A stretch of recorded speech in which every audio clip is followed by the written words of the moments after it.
Hello and welcome everyone. अगर आप teaching exams की तैयारी कर रहे हैं so you are in the right place. आज के इस वीडियो में हम एसएसटी यानी कि सामाजिक अध्ययन के 200 ऐसे इंपॉर्टेंट प्रश्नों को पढ़ने वाले हैं जो कि एनसीईआरटी की किताबों से तैयार किए गए हैं। ये सभी प्रश्न सी टेट एग्जाम के साथ साथ आने वाले यूपी टेट और शिक्षक भर्ती सुपर टेट एग्जाम के लिए भी बहुत ही ज्यादा सिलेक्टेड और इंपॉर्टेंट होंगे। तो आइए बिना टाइम गवाए आज का वीडियो शुरू करते हैं। जो भी नए लोग हैं मैं बता दूं, मेरा नाम है दिव्येंद्र मिश्रा और यह वीडियो आप टारगेट टीचर 68500 चैनल पे देख रहे हैं। मैंने खुद C TET UP TET qualify करने के बाद सुपर टेट और DSSB पीआरटी एग्जाम क्वालिफाई किया हुआ है। तो आइए पहले प्रश्न की तरफ बढ़ते हैं। इसमें से बहुत से प्रश्न आपने पहले भी कई बार पढ़े होंगे और बहुत से ऐसे प्रश्न हैं जो कि एग्जाम में कई बार रिपीट किए गए हैं, उनको भी शामिल किया गया और बहुत से नए प्रश्न भी हैं एनसीईआरटी की किताबों से। तो सभी को ध्यान से देखिए और मेरा रिक्वेस्ट है कि सभी प्रश्नों को आप नोट करते चलिए ताकि एग्जाम के पहले आप रिवीजन भी कर सकें। पहला क्वेश्चन है, सिविल सेवा किसके शासनकाल में प्रारंभ किया गया था? और जो 200 प्रश्न आप पढ़ने वाले हैं, मैं उम्मीद करूंगा कि प्रश्न पढ़ने के बाद आप सही आंसर खुद भी सोचेंगे और नोट करेंगे ताकि आपको पता चल सकेगा कि आपकी तैयारी कैसी है। सिविल सेवा किसके शासनकाल में प्रारंभ की गई थी क्वेश्चन है और इसका सही आंसर होगा लॉर्ड कॉर्नवालिस। ठीक है, ऑप्शन सी यहाँ पे सही होगा। आपका कम समय लूंगा मैं, फटाफट क्वेश्चन करेंगे, आंसर करेंगे ताकि कम समय में वीडियो कंप्लीट हो जाए। पहले का सी ऑप्शन सही होगा, नोट कर लीजिएगा। दूसरे प्रश्न की तरफ चलते हैं। चक्रवर्ती राजगोपालचारी से पूर्व भारत का गवर्नर जनरल कौन था? जो चक्रवर्ती राजगोपालचारी थे, ठीक है, इनसे पूर्व भारत का गवर्नर जनरल कौन था? चलिए, तो इसका सही आंसर होगा माउंटबेटन। ठीक है, ये ऑप्शन करेक्ट होगा, लॉर्ड माउंटबेटन। चलिए अगला क्वेश्चन देखते हैं। तीसरा, किस ग्रह के सबसे अधिक प्राकृतिक उपग्रह होंगे? किस ग्रह के सबसे अधिक प्राकृतिक उपग्रह है? बुध, शुक्र, बृहस्पति, अरुण। तो सही आंसर होगा बृहस्पति। बृहस्पति ग्रह के सर्वाधिक प्राकृतिक उपग्रह है। और ध्यान दीजिएगा, सभी प्रश्न सी टेट के लिए बहुत ही ज्यादा सिलेक्टेड हैं। साथ ही ये प्रश्न आपके यूपी टेट और सुपर टेट जब शिक्षक भर्ती परीक्षा आप देंगे उसमें भी पूछे जाएंगे। तो सभी प्रश्नों को आप हल्के में मत लीजिएगा, सीरियस लीजिए, नोट जरूर करिएगा। किस ग्रह के सबसे अधिक प्राकृतिक उपग्रह है? तो बृहस्पति हो गया। चौथा क्वेश्चन है, विश्व में क्षेत्रफल की दृष्टि से सबसे छोटा देश कौन सा है? क्षेत्रफल की दृष्टि से। और एनसीईआरटी से एक क्वेश्चन है, आपको पता होगा कि पेपर 1 में, सी टेट पेपर 1 में एनसीईआरटी से क्लास 3rd, 4th, 5th की किताबों से क्वेश्चन आते हैं। ऐसे ही जो पेपर 2 है सी टेट का, उसमें क्लास 6, 7th ईयर्स क्लास की किताबों से आते हैं। और जो आपका सुपर टेट शिक्षक भर्ती होता है उसमें भी 6, 7th ईयर्स की किताबों से क्वेश्चन पूछे जाते हैं। ठीक है, तो यूपी टेट वगैरह सबके लिए इंपॉर्टेंट है। चौथे क्वेश्चन का सही आंसर होगा वेटिकन सिटी। ठीक है, वेटिकन सिटी जो है सबसे छोटा देश है क्षेत्रफल की दृष्टि से। सी ऑप्शन करेक्ट होगा। अगले क्वेश्चन की तरफ बढ़ते हैं। निम्न में से सर्वाधिक सीमा वाला देश कौन सा है? निम्न में से सर्वाधिक सीमा वाला देश कौन सा है? जर्मनी, कनाडा, भारत या फिर चाइना? पांचवा, क्वेश्चन नंबर 5 का सही आंसर होगा चीन। ठीक है, डी ऑप्शन करेक्ट है यहाँ पे। चलिए अगला क्वेश्चन देखते हैं। क्वेश्चन नंबर 6, विश्व का सबसे ऊंचा झरना स्थित है, कहां पे स्थित है? कनाडा में, अमेरिका में, ऑस्ट्रेलिया में या फिर वेनेजुएला में? तो इसका सही आंसर होगा डी, इसका भी वेनेजुएला। और ध्यान दीजिएगा कि जो ईवीएस का मैंने ईवीएस अपलोड किया है सी टेट पेपर 1 के लिए, लगभग 21-22 लाख लोगों ने उस वीडियो को देखा है। और सभी प्रश्न एनसीईआरटी की किताबों से जो पूछे जाते हैं पेपर 1 में, उसी एक वीडियो से हैं। ऐसे ही इस वीडियो को भी तैयार किया गया है और उम्मीद है कि बहुत से क्वेश्चन इस वीडियो से आपके एग्जाम में पूछे जाएंगे। ठीक है, तो वीडियो को ध्यान से देखिए। मैं बार बार रिक्वेस्ट इसलिए कर रहा हूं क्योंकि बहुत ही ध्यान से सिलेक्टेड क्वेश्चन को तैयार किया गया है आपके लिए।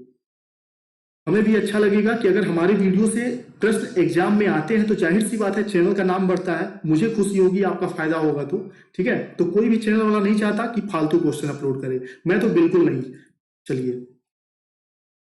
क्वेश्चन नंबर 7, जहां ऋतु के अनुसार पेड़ों से पत्तियां झड़ जाती हैं उन्हें कहते हैं? जहां ऋतु के अनुसार पेड़ों से पत्तियां झड़ जाती हैं ऐसे वन को क्या कहते हैं? पर्णपाती वन। ठीक है, सी ऑप्शन सही होगा यहाँ पे। चलिए अगला क्वेश्चन देखते हैं। भारत का सबसे दक्षिणी छोर कौन सा है? भारत का सबसे दक्षिणी छोर कौन सा है? ठीक है। तो यहाँ पे इंदिरा कॉल, गुहार मोती, इंदिरा पॉइंट या कोई नहीं, तो सही ऑप्शन है इंदिरा पॉइंट। ठीक है। और एग्जाम में जैसे देखिए बहुत से लोग इंदिरा शब्द देखते ही पहले ऑप्शन पे टिक कर देंगे। ठीक है। आगे यहाँ पे जो कॉल लिखा हुआ है इसके जगह पे पॉइंट होगा, इंदिरा पॉइंट सही आंसर है। तो एग्जाम में चारों ऑप्शन को पढ़ने के बाद ही सही आंसर पे आप टिक करिएगा। क्वेश्चन नंबर 9 देखिए, भारत का विश्व में क्षेत्रफल के आधार पर कौन सा स्थान है? पहला, चौथा, पांचवा या फिर सातवां? तो सही आंसर होगा क्वेश्चन नंबर 9 का डी, सातवां। क्वेश्चन नंबर 10 देखिए, दक्षिण भारत का मैनचेस्टर किसे कहते हैं? दक्षिण भारत, साउथ इंडिया का मैनचेस्टर किसे कहते हैं? कोयम्बटूर, बेंगलुरु या फिर चेन्नई या फिर मदुरई? तो क्वेश्चन नंबर 10 का सही आंसर है कोयम्बटूर, ए ऑप्शन सही होगा। चलिए, और स्पीड अगर मेरी ज्यादा होगी तो आप कमेंट बॉक्स में बताइएगा, नेक्स्ट वीडियो में थोड़ा स्पीड स्लो करेंगे। वैसे इतनी स्पीड है कि आपकी अच्छी रिवीजन हो जाएगी, तैयारी हो जाएगी। भारत का सर्वाधिक लंबा राष्ट्रीय राजमार्ग यानी कि जो नेशनल हाईवे होता है कौन सा है? भारत का सबसे लंबा नेशनल हाईवे कौन सा है? NH1, NH18, NH44 या NH4? ठीक है, इसका सही आंसर होगा NH44, ध्यान दीजिएगा। और किसी भी प्रश्न में आपको कंफ्यूजन हो तो आप कमेंट बॉक्स में बताइएगा। कोई भी प्रश्न अगर आपको लगे कि नहीं इसका ऑप्शन ए नहीं ए होगा तो आप कमेंट बॉक्स में जरूर बताइएगा, मैं पूरी कोशिश करूंगा आपके कंफ्यूजन को दूर करने की। क्वेश्चन नंबर 12 देखिए, नदी के प्रवाह को जानने के लिए निम्न में से किसका उपयोग करते हैं? नदी के प्रवाह को जानने के लिए निम्नलिखित में से किसका उपयोग करते हैं? क्यूमेक, एनीमोमीटर, रिएक्टर स्केल या फिर ब्यूपोर्ट स्केल का? तो क्वेश्चन नंबर 12 का सही आंसर होगा क्यूसेक, क्यूसेक है। ठीक है, यहाँ पे सी होगा। चलिए, क्वेश्चन नंबर 12 का ए ऑप्शन सही होगा। अगला क्वेश्चन देखते हैं 13, वह सर्वोच्च पर्वत शिखर जो पूरी तरह से भारत में है? वह सर्वोच्च पर्वत शिखर जो पूरी तरह से भारत में है, क्वेश्चन नंबर 13 नंदा देवी। ठीक है, ध्यान दीजिएगा, सी ऑप्शन सही है यहाँ पे। क्वेश्चन नंबर 14 देखिए, प्राचीनतम वेद कौन सा है? एक क्वेश्चन कई बार पूछा जाता है और एनसीईआरटी क्लास 6 की किताबों में वेदों के बारे में है। ध्यान दीजिएगा, वेदों के बारे में जो है कक्षा 6 का एनसीईआरटी का किताब आप उठाएंगे क्लास 6 का, उसमें आपको वेदों के बारे में मिल जाएगा। प्राचीनतम वेद कौन सा है? तो यहाँ पे सही आंसर होगा 14 का ऋग्वेद, ध्यान दीजिएगा, डी ऑप्शन। और अथर्ववेद नया वेद है। और संगीत के बारे में किस वेद में है? तो वह है सामवेद में। ठीक है, ध्यान दीजिएगा, ऐसे अलग अलग वेदों का अलग अलग काम है, अलग अलग चीजें बताई गई हैं, इससे भी क्वेश्चन बन जाता है। और हाँ, अपने इस चैनल को, टारगेट टीचर चैनल को जरूर सब्सक्राइब करिएगा आप, क्योंकि इस चैनल पे आपको महीने में बहुत ही कम वीडियो मिलेंगे लेकिन बहुत ही सिलेक्टेड वीडियो मिलेंगे। तो चैनल को सब्सक्राइब करके बेल आइकन अभी प्रेस कर लीजिए ताकि आपको नोटिफिकेशन अगले वीडियो का मिलता रहे। 15 देखिए, चंद्र प्रभा वन्य जीव अभयारण्य उत्तर प्रदेश में किस जिले में है? ठीक है, ध्यान दीजिएगा, चंद्र प्रभा जो वन्य जीव अभयारण्य है ये उत्तर प्रदेश में है। और उत्तर प्रदेश के कौन से जिले में है? क्वेश्चन नंबर 15, तो चंदौली में है, सी ऑप्शन करेक्ट होगा। उत्तर प्रदेश चंदौली में है चंद्र प्रभा। चंद्र प्रभा देखिए, यहाँ पे चंद्र और यहाँ पे चंद, चंदौली, ठीक है, मिलता जुलता है, तो चंद्र प्रभा चंदौली में है, ध्यान दीजिएगा, चंद्र प्रभा। चंद्र प्रभा में भी चंद्र है और चंदौली में भी चंद्र है, ध्यान दीजिएगा। इस तरह ट्रिक से आप याद कर सकते हैं ज्यादा क्वेश्चन को। 16, वायुमंडल की सबसे ठंडी परत कौन सी है? वायुमंडल की सबसे ठंडी परत कौन सी है? क्वेश्चन नंबर 16, तो मध्यमंडल। ठीक है, मध्यमंडल सबसे ठंडी परत होती है वायुमंडल की, और यह क्वेश्चन कई बार पूछा जा चुका है। क्वेश्चन नंबर 16 जो है। 17 देखिए, 1857 के प्रथम स्वतंत्रता विद्रोह में भाग लेने वाली प्रसिद्ध महिला स्वतंत्रता सेनानी कौन थी? बहुत ही ज्यादा इंपॉर्टेंट क्वेश्चन हिस्ट्री के अंदर से। कस्तूरबा गांधी, भीकाजी कामा, सरोजिनी नायडू या बेगम हजरत महल? ठीक है, तो सही आंसर डी होगा, बेगम हजरत महल जो है वह 1857 की पहली क्रांति में भाग लेने वाली महिला स्वतंत्रता सेनानी थी। ठीक है, और ऐसे ही सेलेक्टेड पीडीएफ नोट्स के लिए, अगर आपको पीडीएफ नोट्स चाहिए तो आप 7905352723 पे व्हाट्सएप पे मैसेज कर सकते हैं। ठीक है, 7905352723। इस पे आप व्हाट्सएप पे मैसेज कर सकते हैं। बस आपको एक बार बहुत ही कम फीस 100 रुपीज पे करना होगा और आपको पेपर 1 और पेपर 2 CTET के लिए सभी सेलेक्टेड नोट्स मिल जाएंगे। सुपर टैट के लिए बहुत ही जल्द उसके लिए भी जो PDF नोट्स के लिए नंबर जारी कर दिया जाएगा। अभी CTET के लिए इस नंबर पे आप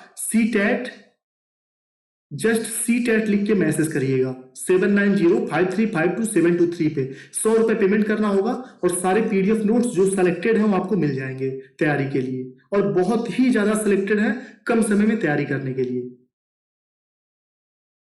चलिए अगला देखते हैं 19। वेदों की ओर चलो नारा किसने दिया था? वेदों की ओर चलो नारा दयानंद सरस्वती जी ने दिया था। सी ऑप्शन यहाँ पे सही होगा।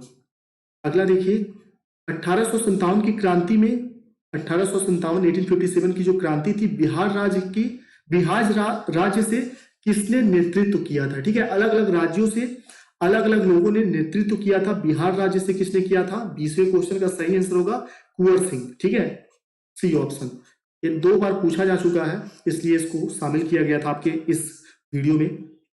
चलिए 21 क्वेश्चन नंबर 21। महारानी विक्टोरिया ने अपने घोषणा पत्र प्रस्तुत किए थे, कब किया था? चलिए बताइए। 1852, 1857, 1858, 1885। तो 21 का सही आंसर होगा 1858। ब्रिटेन की महारानी विक्टोरिया ने अपना घोषणा पत्र जो है 1858 में प्रस्तुत किया था। सी ऑप्शन सही है। 22वां क्वेश्चन देखिए। भारत का गवर्नर जनरल कब से वायसराय कहलाने लगा? भारत का जो गवर्नर जनरल था वह कब से वायसराय कहलाने लगा था? 1857 की क्रांति से, घोषणा पत्र 1858 से, या फिर स्थानीय स्वशासन अधिनियम 1883 से 1883 से, या फिर इंडिया काउंसिल एक्ट 1861 से। तो सही आंसर होगा 1800, घोषणा पत्र 1858 से। ठीक है, बी ऑप्शन यहाँ पे करेक्ट है 22 क्वेश्चन के लिए, 22वें क्वेश्चन का। अगला देखिए। जीवों के व्यवहार का अध्ययन किया जाता है। जीवों के व्यवहार का अध्ययन किसमें किया जाता है? तो इसका 23 का सही आंसर है इथोलॉजी। और आप भी चेक करते रहिएगा कि आपको कितने प्रश्न आ रहे थे और कमेंट बॉक्स में बताइएगा जरूर कि कितने प्रश्न आपके सही हुए। अगला देखिए 24। झूम खेती होती है। झूम खेती कहाँ पे होती है? जाहिर सी बात है जो झूम खेती है वह पर्वतीय इलाकों में होती है। और सबसे अधिक पर्वतीय इलाका कौन सा है? उत्तर प्रदेश, बिहार, पश्चिम बंगाल या मेघालय? तो आप सभी का आंसर होगा डी, मेघालय। ठीक है, चलिए 24 का डी। 25 देखिए। पौधों में जल का अधिग्रहण किसके द्वारा होता है? पौधों में जल का अधिग्रहण किसके द्वारा होता है? जाइलम, फ्लोएम, कैम्बियम या फिर कोई नहीं? तो सही आंसर होगा जाइलम। ध्यान रखिएगा, बहुत इंपॉर्टेंट है CTET पेपर 1 पेपर 2 दोनों के लिए। और याद रखिएगा पेपर 1 में भी 2018 में SST क्लास 6, 7th ईयर की किताबों से क्वेश्चन आ गए थे, इसलिए SST भी देख लीजिएगा पेपर 1 के जो भी स्टूडेंट हैं। 26 देखिए। असम का एक सींग वाले गैंडे वाला वन्य जीव अभयारण्य कौन सा है? असम का एक सींग वाले गैंडे वाला वन्य जीव अभयारण्य कौन सा है? तो सही आंसर होगा काजीरंगा। काजीरंगा में एक सींग वाला गैंडा पाया जाता है, असम में है काजीरंगा, ध्यान रखिएगा। 27 देखिए। अमेजन बेसिन वासियों का मुख्य आहार क्या है? अमेजन बेसिन वासियों का मुख्य आहार क्या है? मक्का, मछली और चावल, मेनियोक या कसावा, या फिर टेपियोका? तो सही आंसर होगा सी। ठीक है, मेनियोक या कसावा, ध्यान रखिएगा। और एक क्वेश्चन एनसीईआरटी की किताबों से है, कहीं से भी फालतू क्वेश्चन शामिल नहीं किए गए हैं, सिर्फ एनसीईआरटी की किताबों से प्रश्न शामिल किए गए हैं इस वीडियो में, इसलिए सभी प्रश्न इंपॉर्टेंट है। 27 का सी सही होगा। जो अमेजन बेसिन में लोग रहते हैं, अमेजन बेसिन यानी कि अमेजन नदी के किनारे जो बसे हुए लोग हैं, उनका मुख्य भोजन क्या है? मेनियोक या कसावा। चलिए 28 देखिए। अमेरिका के शीतोष्ण घास स्थल को क्या कहते हैं? अमेरिका का जो शीतोष्ण घास स्थल है उसको क्या कहते हैं? प्रेयरी कहते हैं। और ध्यान दीजिएगा जो सुपर टैट होता है यूपी में, ठीक है, सुपर टैट यानी कि शिक्षक भर्ती जिसको कहते हैं, इसमें ये सभी प्रश्न बहुत इंपॉर्टेंट है, ये सभी प्रश्न पूछे जाते हैं, ऐसे प्रश्न। 29। मैरिनो किस जानवर की एक लोकप्रिय प्रजाति है? शेर, भेड़, कुत्ता या फिर ऊंट? जो मैरिनो है किस जानवर की एक लोकप्रिय प्रजाति है? 29 का सही आंसर होगा भेड़। ध्यान दीजिएगा। 30वां क्वेश्चन देखिए, दक्षिण अफ्रीका के किस शहर को विश्व का स्वर्ण राजधानी कहते हैं? किम्बरले, जोहान्सबर्ग, केप टाउन या फिर डरबन? तो सही आंसर होगा जोहान्सबर्ग। दक्षिण अफ्रीका के किस शहर को विश्व की स्वर्ण राजधानी कहते हैं? तो जोहान्सबर्ग। जोहान्सबर्ग जो है दक्षिण अफ्रीका का एक शहर है, ध्यान रखिएगा, जो कि स्वर्ण राजधानी के नाम से फेमस है। अगला देखिए 31, क्वेश्चन नंबर 31, किम्बरले शहर किसके लिए प्रसिद्ध है? तो इसके लिए प्रसिद्ध है हीरे की खान के लिए। किम्बरले शहर हीरे की खान के लिए प्रसिद्ध है। 32 देखिए, विश्व का सबसे बड़ा गर्म मरुस्थल सहारा मरुस्थल किस महाद्वीप में स्थित है? 32 का सही आंसर होगा अफ्रीका। जो सबसे गर्म मरुस्थल है सहारा मरुस्थल, वह अफ्रीका महाद्वीप में स्थित है, ध्यान रखिएगा। चलिए 33 देखिए, पीसी कल्चर किससे संबंधित है? मत्स्य पालन, रेशम पालन, अंगूर की खेती, मसाला उत्पादन? पीसी कल्चर किससे संबंधित है? चलिए 33 का सही आंसर होगा मत्स्य पालन, ये ऑप्शन सही है यहाँ पे। 34 देखिए, देश का पहला सफल आधुनिक वस्त्र मिल कहाँ स्थापित किया गया? देश का पहला सफल आधुनिक मिल वस्त्रालय आधुनिक वस्त्र मिल कहाँ स्थापित किया गया? तो पहला 34 का सही आंसर होगा मुंबई में, महाराष्ट्र में। 35 देखिए, निम्न में से कौन सी जलधारा गर्म जलधारा है? तो सही आंसर होगा 35 का गल्फ स्ट्रीम की धारा, डी ऑप्शन सही है। 36 देखिए, जिस स्थान पर गर्म एवं ठंडी जलधाराएं मिलते हैं वह स्थान विश्व में किसके लिए जाना जाता है? मत्स्य क्षेत्र के लिए, ठीक है, ए ऑप्शन करेक्ट होगा। जिस स्थान पर गर्म और ठंडी जलधाराएं मिलती हैं वह स्थान मत्स्य क्षेत्र यानी कि मछली पालन के लिए बहुत ही ज्यादा उपयोगी क्षेत्र माना जाता है। चलिए अगला क्वेश्चन है, विश्व जल दिवस कब मनाया जाता है? 22 अप्रैल, 22 मार्च? तो सही आंसर होगा 22 मार्च को। विश्व जल दिवस जो है 22 मार्च को मनाया जाता है और दिवस से भी रिलेटेड प्रश्न आपके एग्जाम में पूछे जाते हैं। चैनल को जरूर सब्सक्राइब करिएगा क्योंकि आगे आने वाले जो भी वीडियोज है सी टेट के लिए बहुत ही ज्यादा उपयोगी होंगे और सुपर टेट के लिए भी क्लास स्टार्ट करने वाला हूं मैं। 38 देखिए, पृथ्वी की सतह पर ज्वार भाटा आने का कारण क्या है? पृथ्वी की सतह पर ज्वार भाटा आने का कारण क्या है? तो इसका कारण है 38 का सूर्य और चंद्रमा के गुरुत्वाकर्षण बल के कारण, ठीक है, सूर्य और चंद्रमा के गुरुत्वाकर्षण बल के कारण पृथ्वी पर ज्वार भाटा आता है, ध्यान रखिएगा। 39 देखिए, चिनूक जो कि एक गर्म पवन है यह किस ऋतु में चलती है? चिनूक जो है यह एक गर्म पवन है यानी कि गर्म हवा है, किस ऋतु में चलती है? तो यह चलती है शरद ऋतु में, ठीक है, शीत ऋतु में, माफ करिएगा, ए ऑप्शन करेक्ट होगा, शीत ऋतु में चलती है। चलिए 39 का ए ऑप्शन सही है।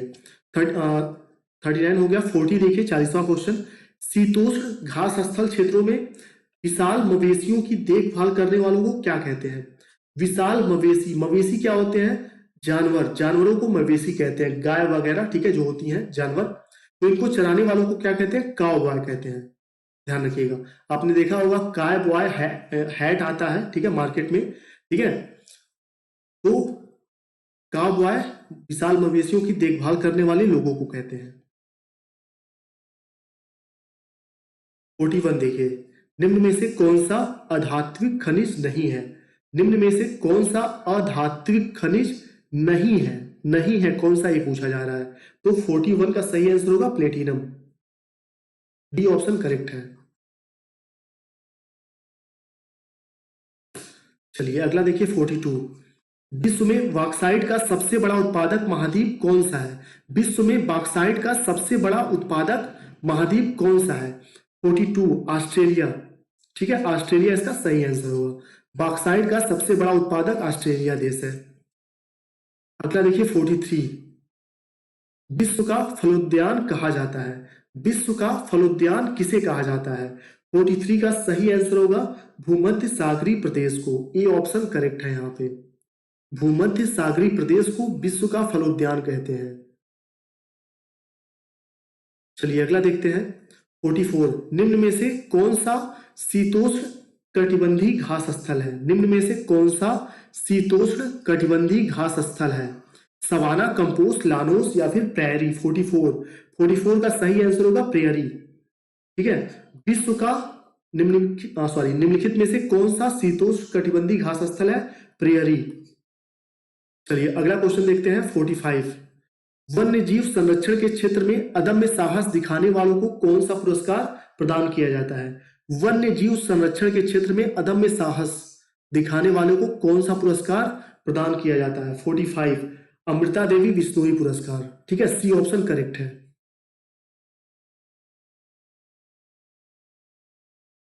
चलिए एग्जाम बहुत नजदीक है इसलिए टाइम नहीं है कि क्वेश्चन को बहुत ज्यादा एक्सप्लेन किया जाए, और वैसे भी ये ऑब्जेक्टिव क्वेश्चन है और मोस्ट इंपॉर्टेंट क्वेश्चन है। ठीक है, मोस्ट इंपॉर्टेंट जो क्वेश्चन होते हैं जो एग्जाम के पहले हमें जरूर पढ़ने चाहिए, ये सभी प्रश्न उसी प्रकार के हैं। ठीक है, तो चैनल को जरूर सब्सक्राइब करिए और वीडियो को लाइक जरूर करिएगा अगर आपको वीडियो पसंद आ रहा हो तो।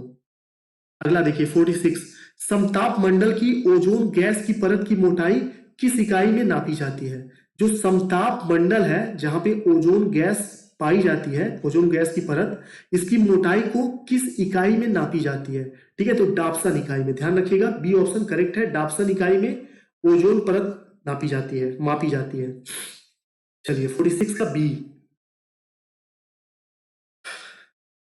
और वीडियो बहुत लंबा हो जाएगा इसलिए कुछ प्रश्न और करके, ठीक है, बाकी की जो है ये 200 के सीरीज चलते रहेंगे। अब 200 का जो सीरीज है यह पहला पार्ट है, इसके बाद 1-2 और वीडियो में पूरा कंप्लीट कर दिया जाएगा। ठीक है, 2 या 3 वीडियो टोटल होंगे इसके।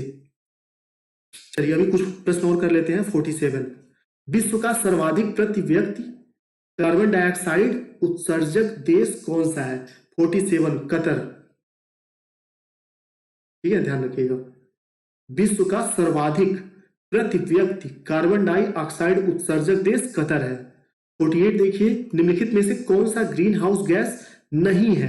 पूछा गया है कौन सा ग्रीन हाउस गैस नहीं है, तो methane, nitrous oxide, sulphur hexafluoride या फिर कार्बन मोनोऑक्साइड। चलिए यह प्रश्न जो है आपके लिए है और यह इस वीडियो का आखिरी प्रश्न है। इस प्रश्न का आंसर आपको कमेंट बॉक्स में बताना होगा, बिना देखे। जिसको जिसको पता होगा बिना देखे कमेंट बॉक्स में बताइए।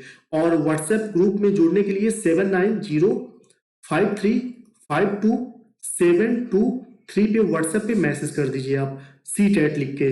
नंबर एक बार और नोट कर लीजिए, 7905352723। ठीक है, इस नंबर पे व्हाट्सएप पे मैसेज करिए। सिर्फ एक बार आपको 100 रुपीज का बहुत ही कम फीस पे करना होगा और सभी PDF नोट्स आपको मिल जाएंगे CTET पेपर 1 पेपर 2 के लिए। कुछ प्रश्न और बचे हुए, चलिए कुछ और कर लेते हैं, कम से कम 60 क्वेश्चन कर लेते हैं। 49 देखिए, इकोलॉजी शब्द किसने प्रतिपादित किया था? इकोलॉजी शब्द किसने प्रतिपादित किया? चार्ल्स डार्विन ने, रॉबर्ट विटेकर ने, आर्थर चांसले ने या अर्नेस्ट हैकल ने? तो 49 का सही आंसर होगा अर्नेस्ट हैकल, डी ऑप्शन करेक्ट है यहाँ पे। 50वां देखिए, साइबेरियन सारस किस नेशनल पार्क में आता है? साइबेरियन सारस किस नेशनल पार्क में आता है? केवलादेव, मानस, दुधवा या फिर जिम कॉर्बेट नेशनल पार्क? तो इसका सही आंसर होगा केवलादेव नेशनल पार्क। चलिए 50 प्रश्न हो गए। मिलते हैं आप सभी लोगों से नेक्स्ट वीडियो में। बने रहिएगा, चैनल को सब्सक्राइब कर लीजिए ताकि नेक्स्ट वीडियो आपको मिल जाए।